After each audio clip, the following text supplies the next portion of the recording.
ব্লাউজের কাপড় দিয়ে রুমাল বানাবেন না। আমি দেখি কিছু বললাম না, কিন্তু আপা হলে খুব ঝাড়ি দিত। ওর খুব ঠোঁট কাটা। ঠোঁট কাটা? কই, আমি তো ঠোঁট কাটা দেখলাম না। ওনার ঠোঁট তো খুবই সুন্দর। তোমাদের বাসায় এই সাইজের একটা তালা পাওয়া যাবে? না, এই সাইজ হলেও চলবে। কেন? তোমার মা যদিও বললেন যে ছাদ থেকে সাইকেলটা নজর রাখবেন, কিন্তু আমি ভরসা পাচ্ছি না, চারিদিকে যা চোর।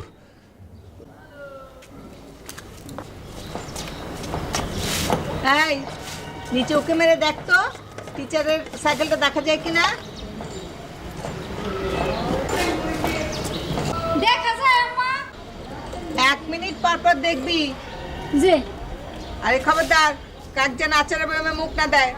ইট লইয়াই বইছে। পরীক্ষার হলে তো তোমাকে এত ছোটখাটো গুণভাগ এই ক্যালকুলেটর দিয়ে করতে দেবে না। তুমি নামটা মুখস্থ করতে পারো না? যখন আমি ক্লাস 3-তে পড়তাম তখন আমি 20-এর ঘরের পর্যন্ত নামটা বলতে পারতাম। এই জন্যই তো আপনি স্যার, আমি ছাত্র। আজকে তোমার বোনকে দেখলাম। উনি কিসে পড়ে? বিবিএ। খুব ভালো। অবশ্য ওনার সঙ্গে আমার পরিচয়টা অন্যভাবে হলে ভালো হতো। ও আপনাকে বকেছে? না, বলেছে আমার নাকি কমন সেন্স নেই। সবার থাকে না।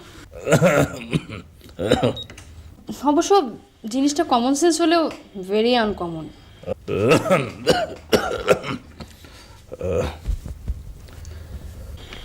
নেভার মাইন্ড, একটা কথা বলি। বলো। এই ব্লাউজের কাপড় দিয়ে রুমাল বানাবেন না। আমি দেখি কিছু বললাম না, কিন্তু আপা হলে খুব ঝাড়ি দিত। ওর খুব ঠোঁট কাটা। ঠোঁট কাটা? কই, আমি তো ঠোঁট কাটা দেখলাম না। ওনার ঠোঁট তো খুবই সুন্দর। আরে ঠোঁট কাটা একটা ফ্রেজ, মানে ঠাস ঠাস করে মুখের উপর যারা কথা ও বলে। তাই নাকি? ননসেন্স। না না, ননসেন্স হচ্ছে তোমার বুদ্ধু। ঠোঁট কাটার ইংরেজি তোমার হটলিপ অথবা কাটলেট জাতীয় কিছু। পাঁঠা। হুম, পাঁঠা তো তোমার বাংলা। এই ছাগলের বাবাদের পাঁঠা বলে। খুবই দুর্গন্ধযুক্ত প্রাণী। এই ছাগলটাকে ন্যা করে আর পাঁঠাটাকে করে। গুড।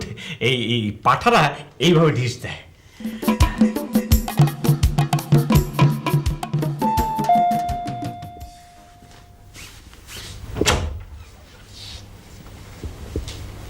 Good evening.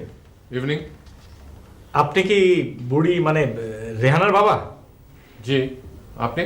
আমি বুড়ির টিচার, মানে শিক্ষক। ও আচ্ছা, আসুন আসুন। হ্যাঁ, বসেন। বুড়ি, আয় বুড়ি। এই বুড়ি কোথায়? বললাম না বুড়ি আর মা শপিং এ গেছে। ও, তাহলে কি আমি চলে যাব? না না না, আপনি বসেন, এক্ষুনি চলে আসবে।